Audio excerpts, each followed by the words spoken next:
I'm Harold, 58 years old, and I built my hardware supply business from nothing but sweat and determination. My daughter Jessica always had everything she needed, maybe too much. I never thought she'd betray my trust this way.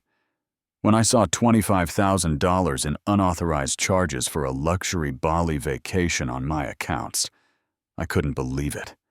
My own daughter had stolen from me. The hardest part wasn't canceling everything.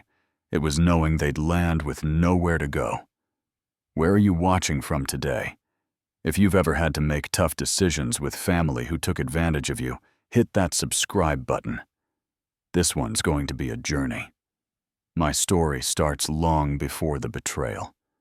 I grew up in a small town outside Pittsburgh, where my father worked at the steel mill until his back gave out. My mother cleaned houses to keep food on the table. We never had much, but they taught me the value of every dollar and the dignity of hard work. I still remember the holes in my shoes that we'd stuff with newspaper when winter came. My parents would skip meals so my sister and I could eat. Those early years shaped everything about how I view money, not as something to flaunt, but as security, something sacred that represents hours of your life exchanged for survival. By 16, I was working after school at Johnson's Hardware, learning the business from the ground up. Mr. Johnson became something of a mentor to me. Harold, he'd say, know the difference between price and value. Some things cost nothing, but are worth everything. Other things come with a big price tag, but have no real value. Those lessons stuck with me through community college, which took me 6 years to complete because I was working 2, sometimes 3 jobs. I'd stock shelves overnight, deliver packages during the day, and study whenever I could keep my eyes open. No parties, no spring breaks, just work and books. When I finally got my business degree, I took a small loan from the bank, $15,000, and bought a used pickup truck to start delivering building supplies to construction sites. Those first years were brutal. I'd wake at 4 in the morning to make deliveries before contractors started their day. Then I'd work on finding new clients, managing inventory out of my garage, and keeping the books until midnight. During those early struggling years, I met Linda at a church potluck. She was beautiful, smart, and shared my values about money. Her parents had survived the Great Depression, and she grew up hearing stories about saving string and reusing aluminum foil. On our first date, I apologized for taking her to a modest diner. She told me she preferred it to some fancy place where you pay for atmosphere instead of food. I knew then she was the one. We married 6 months later in a simple ceremony at her parents' backyard. Our honeymoon was a weekend at a lake cabin borrowed from my boss. We were happy with simple things, watching fireflies from the porch, cooking meals together, dreaming about our future. When Jessica was born 2 years later, we were still struggling. My business was growing, but taking every cent to expand. I remember holding her in the hospital, this tiny, perfect human, and promising her I'd build something that would give her security I never had. Not luxury, security. There's a difference. As Jessica grew, we taught her about money from an early age. She had 3 jars, one for saving, one for spending, and one for giving. When she got her allowance for doing chores, she'd divide it between the jars. We'd take her to the bank to deposit her savings and help her understand how money grows when you're patient. By the time Jessica was in middle school, my business had finally stabilized. Harold's Hardware Supply was serving 3 counties with a warehouse and 6 employees. We moved from our tiny apartment to a modest 3-bedroom home with a yard. It wasn't fancy, but it was paid for with honest work, and I was proud of that. Jessica was a bright child, curious and driven. She did well in school without much pushing from us. I was so proud watching her excel, knowing she wouldn't face the same financial struggles I did. We started a college fund for her when she was born, adding to it monthly, even when money was tight. As she entered high school, I noticed subtle changes. Her friends were mostly from wealthier families. She became more aware of brands, more concerned with appearances. When other 16-year-olds got new cars for their birthdays, Jessica's disappointment with the reliable used Honda we bought her was palpable. I tried explaining that the car was practical, safe, and within our means. She said she understood, but I saw the embarrassment in her eyes when her friends pulled up in their BMs and Mercedes. Linda and I discussed our concerns. Were we raising her to appreciate value, or was she learning to equate worth with price tags? We decided to stay firm with our financial principles while explaining our reasoning. Money was for security. First, comfort. Second, and showing off last, if ever. Jessica got a summer job at 17 working at the mall. I was proud of her initiative, but noticed she spent most of her earnings on clothes and going out. When I suggested saving some for college, she rolled her eyes. "Dad, that's what my college fund is for, right?" That comment bothered me more than it should have. The college fund represented years of sacrifice money that could have gone to expanding my business sooner or replacing our aging car. It wasn't an entitlement. It was a gift, the product of thousands of hours of hard work. By the time Jessica left for State University, I'd built my business into something substantial. We had 3 locations, 32 employees, and contracts with major builders across the state. I wasn't wealthy by any means, but comfortable. I could finally replace my truck before it completely broke down, instead of keeping it running with duct tape and prayers. The contrast between my disciplined approach to finances and Jessica's evolving attitude became more pronounced during her college years. She'd call asking for extra money despite the generous monthly allowance we provided. Her reasons always seemed urgent but vague. Books, study materials, unexpected fees. I loved my daughter fiercely, but a nagging worry grew in my heart. The lessons about earning and saving didn't seem to be sticking. Still, I told myself young people often go through phases. She'd mature. She'd remember what we taught her. I had to believe that. Jessica's transformation didn't happen overnight. As a little girl, she was sweet and thoughtful. She made birthday cards instead of buying them, and seemed to understand when we explained why we couldn't afford certain things. She was proud when her savings jar filled up, counting out coins on the living room floor with such concentration. In elementary school, she excelled academically. Her teachers praised her critical thinking and creativity. I'd help her with math homework at the kitchen table, amazed by how quickly she grasped concepts that had always challenged me. Linda and I agreed that with her intelligence, she could go further than either of us had. Middle school brought the first subtle shifts. Jessica became more aware of social hierarchies. She'd come home talking about Brittany's designer backpack or Madison's vacation to Disney World. We tried to emphasize that these things weren't measures of character or happiness, but the consumer culture was a powerful influence. Still, she remained largely the respectful, thoughtful child we'd raised. She volunteered at the animal shelter on weekends and tutored younger kids in math. When she received money for her 13th birthday, she donated part of it to a hurricane relief fund without prompting. These moments reassured me that our values were taking root. High school accelerated the changes. Jessica was pretty and popular, invited to parties at homes in gated communities where teenagers had their own cars and credit cards. I noticed her coming home dissatisfied with our middle-class lifestyle. Small comments revealed her shifting perspective. "Dad, why do we always buy generic brands?" Or, "Why can't we travel somewhere exotic for spring break like Emma's family?" Despite these worrying signs, Jessica's academic performance remained stellar. She graduated as salutatorian and received a partial scholarship to State University. I was bursting with pride at her graduation ceremony, watching her give her speech about dreams and determination. My girl was going to college. something neither Linda nor I had fully experienced. Her first 2 years at university seemed to go well. She'd call weekly telling us about classes and new friends. She joined the marketing club and seemed focused on her studies. The financial requests were reasonable, and she even worked part-time at the campus bookstore. Everything changed in her junior year when she met Tyler Davidson. From Jessica's descriptions, he seemed nice enough. Business major, played intramural soccer, well-spoken.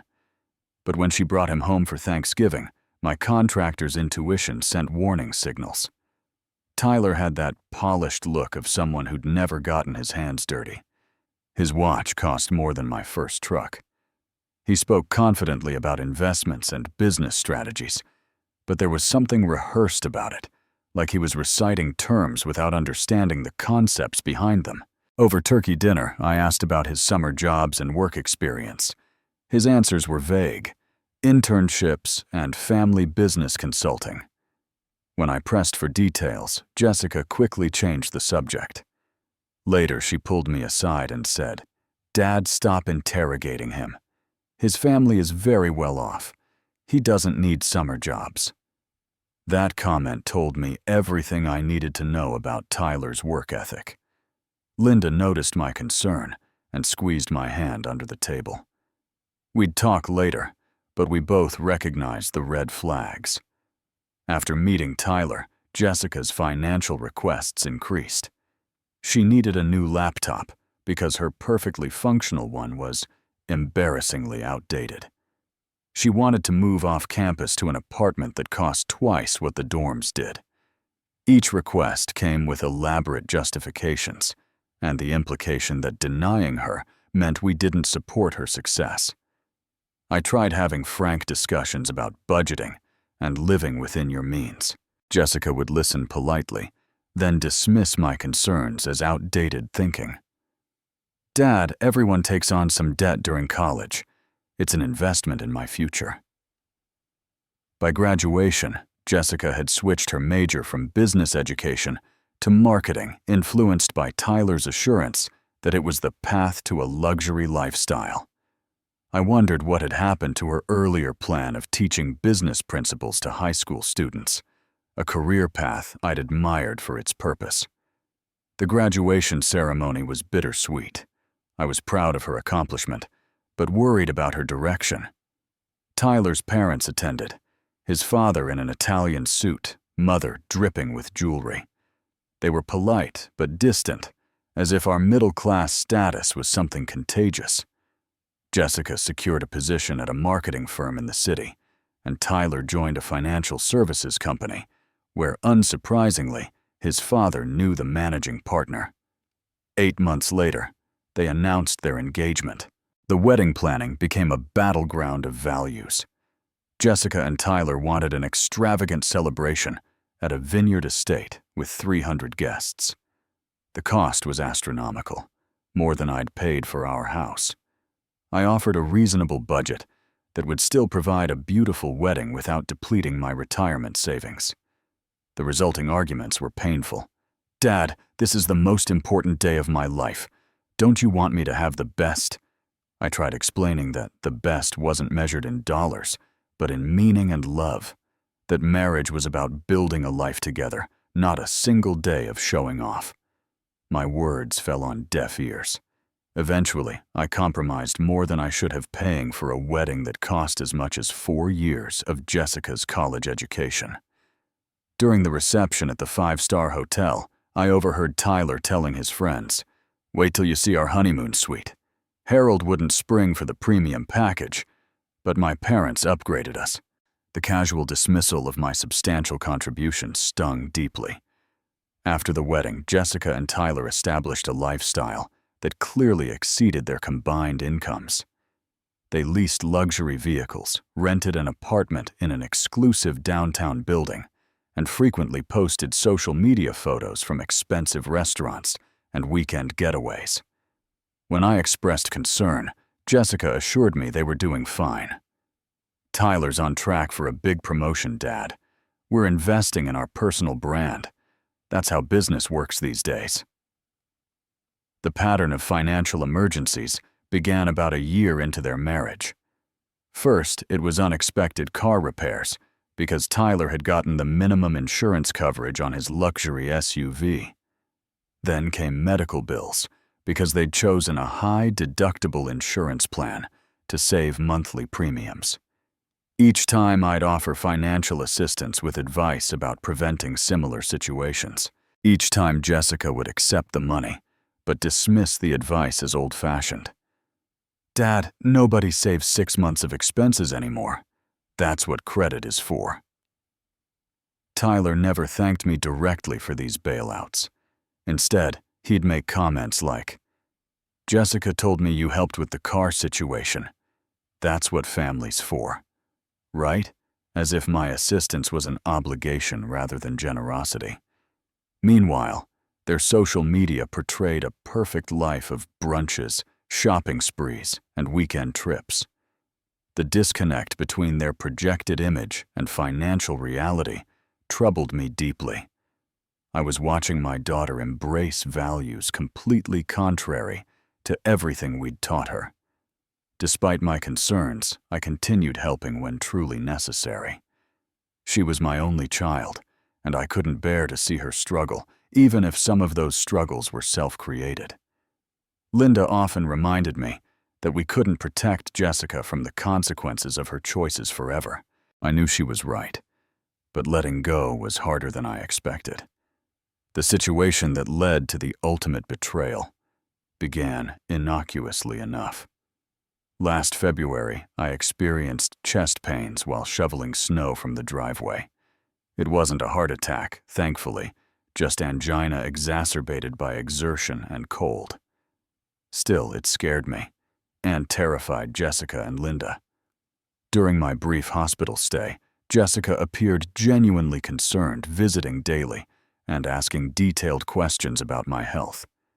The doctor prescribed medication rest and a follow-up with a cardiologist. Nothing life-threatening, but a warning sign that I needed to take better care of myself. The health scare prompted me to organize my financial affairs more thoroughly. I updated my will, consolidated some investment accounts, and reviewed my insurance policies. Jessica seemed unusually interested in these activities, offering to help sort paperwork and asking questions about various accounts.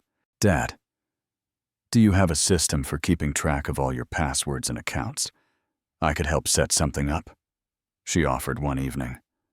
Her sudden interest struck me as odd, but I attributed it to genuine concern after my health scare.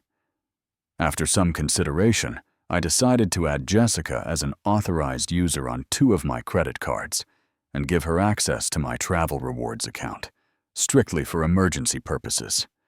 I was planning a business trip to Chicago for a major hardware supply convention, and Linda worried about me traveling alone so soon after the cardiac incident. "This is only for emergencies," I explained clearly as I added her to the accounts. "If something happens to me during the trip, and you need to make arrangements, or if there's a family emergency requiring immediate travel, otherwise these accounts shouldn't be touched." Jessica nodded solemnly. "Of course, Dad. I completely understand. It's just a precaution." In the weeks leading up to my Chicago trip, I noticed subtle changes in Jessica and Tyler's behavior. They visited more frequently than usual. Jessica called daily ostensibly to check on my health, but conversations often drifted to questions about my business plans, upcoming trips, and financial matters.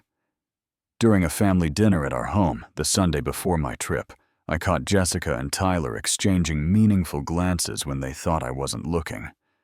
At one point, Jessica asked casually, "So you'll be in Chicago the whole week, right? No chance you'll come home early?" "That's the plan," I replied. "The convention runs Tuesday through Friday, but I might stay the weekend if there are good networking opportunities." Something about her question made me uneasy, but I brushed it aside. Tyler seemed particularly interested in my travel details. "So you'll be pretty busy at this convention. Probably not checking emails or accounts much." "I'll check messages at night," I said. "Why do you ask?" "Just wondering if you'll have time to enjoy Chicago at all," he replied smoothly. Seems a waste to go to a great city and only see the inside of a convention center. The conversation moved on, but a seed of suspicion had been planted. That night, I mentioned my concerns to Linda. Am I being paranoid, or were they acting strange? You've been under stress, Linda reasoned. And Jessica has been worried about you since the hospital. I'm sure it's nothing. I wanted to believe her, but my instincts told me something wasn't right. Still, I proceeded with my travel plans, flying to Chicago that Tuesday morning. The convention was busy and engaging, filling my days with meetings, presentations, and networking. By Wednesday evening, I was exhausted, but satisfied with the connections I'd made. Back in my hotel room, I checked my personal email before bed. An alert from my travel rewards account caught my attention. Your password has been successfully changed. I hadn't changed my password. A cold feeling settled in my stomach. I immediately logged into the account using the password recovery option. The recent activity page showed someone had logged in from our hometown that afternoon, while I was clearly in Chicago. They'd viewed my points, balance, and account details. Now, fully alarmed, I opened my credit card apps. The activity on my main card seemed normal, just my hotel charge and some meals in Chicago. But when I checked my secondary card, I found several pending charges that made my blood run cold. $4,600 to Paradise Bali Resort. $2,800 to Trans-Pacific Airways. $1,200 for exclusive island tours. $750 to Bali luxury transport. I switched to my business credit card, the one with the highest limit, and found even more pending charges. $3,500 to Diamond Beach Villa upgrade. $2,000 to elite dining experiences. $1,500 to Sunrise helicopter tour. My hands shook as I continued discovering charges across multiple accounts. Spa treatments, shopping at luxury retailers, restaurant reservations. The total was approaching $25,000, all for a vacation I hadn't authorized or even known about. I called my credit card companies immediately. The customer service representative confirmed my suspicions. The charges were for bookings in Bali, Indonesia, starting this coming weekend. All made within the last 24 hours. All in my name, but with Jessica listed as the traveler, along with a second guest. Would you like to report these as fraudulent charges, Mr. Wilson? The representative asked. I hesitated. These weren't made by some anonymous hacker. This was my daughter, my Jessica, the girl I'd taught to ride a bike, who I'd comforted after nightmares, whose college education I'd saved for since before she could walk. Let me handle this directly first, I replied. Don't cancel anything yet, but flag the accounts for no additional charges. After hanging up, I tried calling Jessica. No answer. I called again. Straight to voicemail. I sent a text. Jessica, call me immediately about the credit card charges. No response. I called their apartment. No answer. I called Tyler's cell phone. Also, no answer. Increasingly worried and angry, I checked Jessica's Instagram account. The most recent post showed an airport lounge with champagne glasses and the caption, "Sometimes you just need to treat yourself. So excited for our adventure. Deserved. Living your best life." The location tag was our city's international airport. Posted 2 hours ago. I sat on the edge of the hotel bed, trying to process what was happening. My daughter had stolen my credit card information, booked a luxury vacation without my knowledge or permission, and was apparently already on her way to the airport, if not already in the air. This wasn't a misunderstanding. It wasn't an emergency. It was calculated theft. I wish I could say the discovery of Jessica's betrayal was met with clear-headed thinking. But the truth is, I felt physically ill. My hands trembled as I set down my phone. My chest tightened. Not another cardiac episode, but the physical manifestation of heartbreak. The room seemed to spin as questions flooded my mind. How could she do this? Had our relationship meant so little to her? Was this Tyler's idea that she went along with, or had my daughter conceived this plan herself? What had happened to the values we'd spent decades trying to instill? I barely slept that night. Each time I closed my eyes, I saw Jessica as a little girl, sitting at our kitchen table, carefully dividing her allowance into those 3 jars: save, spend, give. Where had that child gone? By morning, I'd received no response to my calls or messages. I checked flight trackers online and confirmed my suspicion. Jessica and Tyler had boarded an international flight. They were literally fleeing the country with my stolen money. I called Linda, who was as shocked and devastated as I was. "Harold, are you absolutely sure? Could there be some explanation? $25,000, Linda. Luxury resorts, first-class flights, private villas. All booked after they specifically asked about my travel schedule. All while they're ignoring my calls. What possible explanation could there be? The silence on the line told me she'd accepted the painful truth. What are you going to do?" she finally asked. That was the million-dollar question. What should I do? Part of me wanted to let it go, write it off as an expensive lesson, and preserve whatever relationship we might salvage. Another part wanted to report it as fraud immediately and let the legal system handle it. Neither option felt right. I called my oldest friend, Frank, who had known Jessica since she was born. After hearing the whole story, he was unequivocal. "Harold, listen to me. If you let this slide, you're telling them that stealing from you is acceptable. This isn't about money. It's about respect and basic human decency. They crossed a line that no loving family member should ever approach. But they'll be stranded in a foreign country," I protested, parental concern still overriding my anger. "Good," Frank replied bluntly.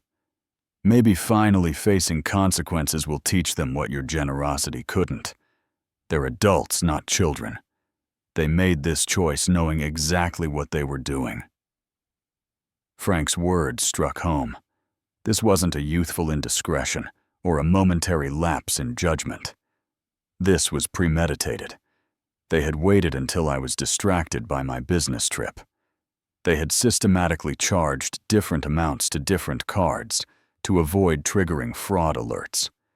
They had ignored my attempts to contact them. Still, I agonized over the decision. I thought about Jessica landing in Bali, excited for her stolen luxury vacation, only to find her cards declined and reservations canceled. I imagined her panic, her embarrassment. The father in me wanted to protect her from that, even now. But then I remembered all the times I'd protected her from consequences before. The credit card debt I'd paid off during her senior year of college, the rent I'd covered when she and Tyler chose an apartment beyond their means, the car repair bills, the medical expenses, the temporary loans that were never repaid. Each time I'd rescued her, I'd inadvertently taught her that poor choices had no lasting repercussions, at least not for her. Someone else, me, would always bear the cost of her decisions. And now those incremental lessons had culminated in this: outright theft justified by entitlement. I spent the day attending convention sessions, in a fog mechanically exchanging business cards and making small talk, while my mind wrestled with the hardest decision of my life. By evening, I'd made up my mind. I returned to my hotel room and opened my laptop. First, I checked the flight status. Jessica and Tyler's plane had departed 3 hours ago. They were over the Pacific Ocean now, unreachable, unaware of what awaited them. I felt a strange calm as I picked up the phone and called the first credit card company. "I need to report unauthorized charges," I told the representative. I explained the situation truthfully, that my daughter had used her authorized user status to make charges I had not approved. "I'm so sorry this happened, Mr. Wilson," the representative said. "We can cancel these charges and issue you new cards immediately." "Please do," I replied, my voice steadier than I expected. I repeated this process with each credit card company. Then I called the travel rewards program and explained the situation. They were equally accommodating, canceling the bookings and returning the points to my account. One by one, I methodically dismantled the stolen vacation. Hotel reservations, tour bookings, airport transfers, restaurant reservations. With each cancellation, I felt a mixture of sadness and resolve. After 2 hours, it was done. Every reservation canceled, every card frozen, every unauthorized charge disputed. I even called my bank and changed the access codes on all my accounts, removing Jessica as an authorized user. The last step was the hardest. I composed a brief email to Jessica. "Jessica, I know what you did. All cards have been canceled and reservations revoked. This behavior is unacceptable and will not be tolerated.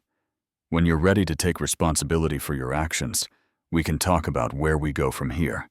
Until then, you will need to find your own way home. Dad." I hesitated before hitting send, knowing this email would be waiting when they landed in Bali. Part of me still wanted to soften the blow to offer some assistance despite everything. But Frank's words echoed in my mind. If I rescued them now, they would never learn. I pressed send, then turned off my phone. Whatever happened next, I needed space to process my own feelings, without their inevitable barrage of calls and messages once they discovered what I'd done. That night, alone in my hotel room, hundreds of miles from home, I grieved. Not just for the money taken, but for the trust broken, for the values rejected, for the relationship damaged, perhaps irreparably. I grieved for the little girl who once understood the difference between right and wrong, and for the father who had somehow failed to preserve those lessons into her adulthood. The fallout began approximately 18 hours later, when Jessica and Tyler's plane would have landed in Denpasar, Bali. My phone, which I'd finally turned back on, exploded with notifications, missed calls, voicemails, text messages, emails.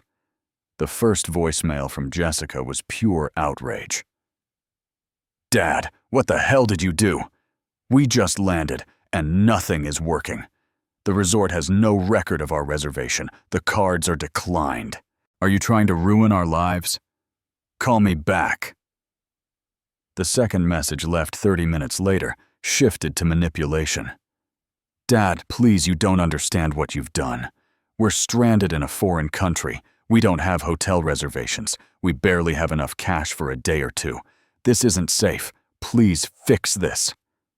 The third call, another hour later, attempted guilt. "Mom says you're not answering her either.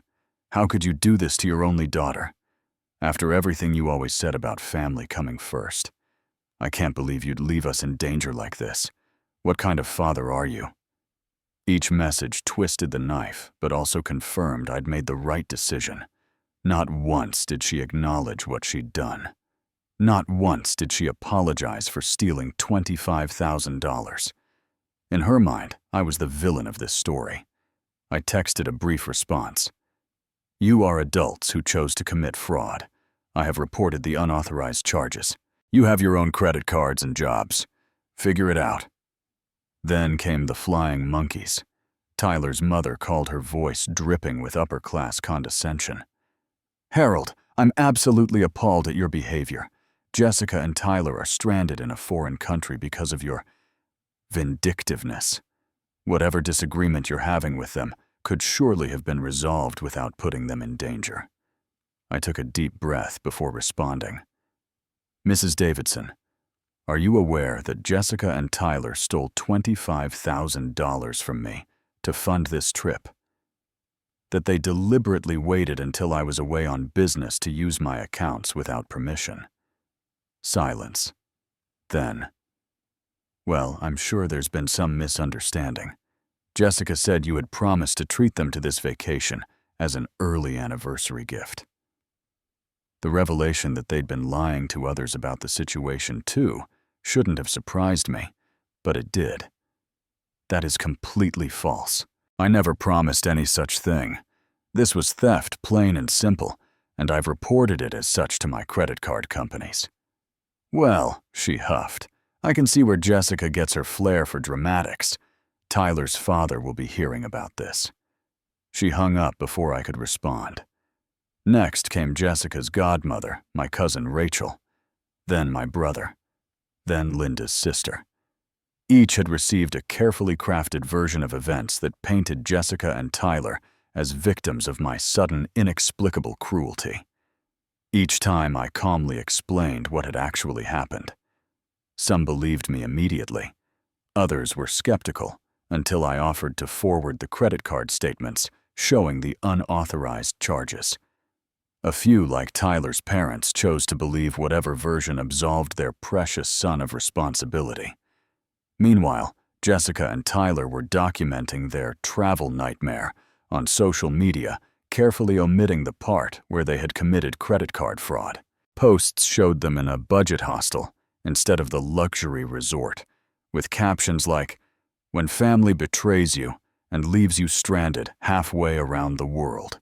Heartbroken, #abandoned." Their friends commented with outrage and sympathy. Some sent money through payment apps to help them get home safely. I later learned they collected over $3,000 this way, all based on a lie. Linda was torn between maternal concern and moral clarity. "Harold, I know they were wrong, terribly wrong, but I can't help worrying about them in a foreign country. They have their own money, their own credit cards," I reminded her. "They chose to fly to Indonesia. They can choose to book economy flights home. They're experiencing the consequences of their actions, not abandoned children." After 3 days of drama, social media posts from Jessica revealed they had booked economy flights home, a far cry from the first-class tickets they'd tried to charge to my cards. I knew they must have had access to funds all along. They had simply preferred to spend mine. I decided to pick them up from the airport despite everything. Not out of weakness, but because I wanted to face this situation head-on. The drive to the international terminal was tense. I rehearsed what I would say, trying to balance firmness with the love I still felt for my daughter, despite everything. I spotted them immediately in the arrivals area. Jessica looked exhausted and furious. Tyler's perpetually smug expression had soured into a scowl. When they saw me, Jessica stormed over, eyes blazing. "I can't believe you did that to us," she hissed loud enough that nearby travelers turned to look. "Do you have any idea how humiliating that was? How dangerous?"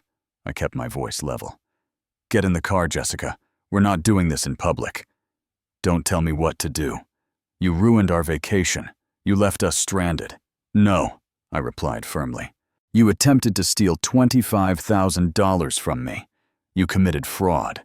You ruined your own vacation. Now get in the car or find another ride home." The drive was silent at first. When Jessica finally spoke, her voice was ice cold. "I hope you're happy with yourself." "Happy? No, Jessica.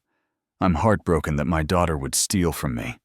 I'm devastated that you thought so little of our relationship that you would abuse my trust this way. I'm disappointed that you still can't acknowledge what you did wrong." "We were going to pay you back," Tyler interjected from the back seat. I almost laughed. "With what money? You two can barely cover your rent each month. You have car payments, credit card debt, student loans. Where exactly was $25,000 going to come from?" "We would have figured it out," Jessica muttered. "Like you've figured out, repaying the other loans I've given you. The thousands for car repairs, the security deposit on your apartment, the credit card bill from last Christmas." She had no answer for that. When we reached my house, I invited them inside. This conversation needed to happen, and it needed to happen now. Linda was waiting in the living room, her expression a mixture of relief and apprehension. "Sit down," I said, gesturing to the couch. We need to talk about what happens next." For the next hour, I laid everything out. The years of financial support, the pattern of entitlement and irresponsibility, the clear boundaries that had been trampled, the trust that had been violated. I showed them a spreadsheet I'd created, documenting every loan, every gift, every bailout over the past decade. The total was staggering even to me, nearly $80,000 beyond the cost of Jessica's education and wedding. "This ends today," I concluded. "You are adults. You have jobs. You make your own decisions, and you will live with the consequences of those decisions. I will always love you, Jessica, but I will no longer fund a lifestyle built on deception and entitlement." Jessica's response was tearful, but still defensive. "So that's it. You're just cutting us off because of one mistake. This wasn't a mistake. A mistake is an accident, an error in judgment. This was calculated fraud. And no, I'm not cutting you off from my love or my life. I'm cutting you off from my wallet. There's a difference." Tyler stood abruptly. "Let's go, Jess. We don't need to listen to this." Jessica hesitated, looking between her husband and her parents. For a moment, I saw confusion in her eyes, perhaps the first glimmer of understanding. But it passed quickly. She stood and followed Tyler to the door. "When you're ready to apologize and make this right, we'll be here," I called after her. "We love you, Jessica. That hasn't changed." She didn't look back. The weeks that followed were some of the hardest of my life. Jessica and Tyler maintained a complete communication blackout. Linda would occasionally see updates on Jessica's social media, carefully curated posts that continued to paint them as victims of an unreasonable father.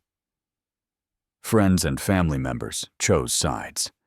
Most supported us after hearing the full story, but a few bought into Jessica and Tyler's version of events. The division was painful, but revealing, showing who truly understood the values of honesty and accountability that we held dear. Surprisingly, amid the heartache, I found unexpected peace. For the first time in years, I wasn't constantly worried about Jessica's financial crises or fielding requests for loans. I slept better. Linda and I took a weekend trip to a nearby lake, something we hadn't done in ages because we'd been subsidizing Jessica's lifestyle instead of enjoying our own retirement. "You seem different," Linda observed as we watched the sunset from the dock. "Lighter somehow." I considered this. I think I've been carrying Jessica's problems for so long that I forgot what it felt like not to. It's like putting down a heavy backpack I didn't even realize I was wearing. A month after the Bali incident, I wrote Jessica a letter. Not an email. A handwritten letter on proper stationery. I poured out my heart, explaining how deeply her actions had hurt me, but also how much I still loved her. I wrote about the values I had tried to teach her and my regret at wherever I had failed. I concluded by saying that our relationship could be repaired, but only on the foundation of truth, respect, and personal responsibility. I mailed the letter expecting no response. To my surprise, Jessica appeared at our door 3 days later, alone.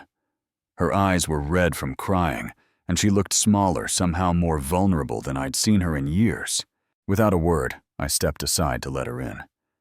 We sat in the kitchen, the heart of our home where we'd shared thousands of meals and conversations throughout her childhood. For several minutes, neither of us spoke. "I got your letter," she finally said, her voice barely above a whisper. I nodded, waiting. "I've been thinking a lot about everything." She twisted her wedding ring nervously. "At first, I was just so angry at you. I couldn't believe you'd humiliate us like that." I remained silent, letting her find her way to whatever truth she was ready to acknowledge. But then I started thinking about what you wrote, about trust and respect. She looked up, meeting my eyes directly for the first time. "Dad, I'm sorry. What we did was wrong, really wrong." The simple admission nearly broke me. I reached across the table and took her hand. Thank you for saying that, Jessie. She continued, words tumbling out faster now. It was mostly Tyler's idea, but I went along with it. He said since you never take vacations and barely use your points, you wouldn't even notice. He said we deserved a nice trip after how hard we've been working. And the timing with my business trip. The questions about whether I'd be checking accounts. She looked down, ashamed. That was deliberate.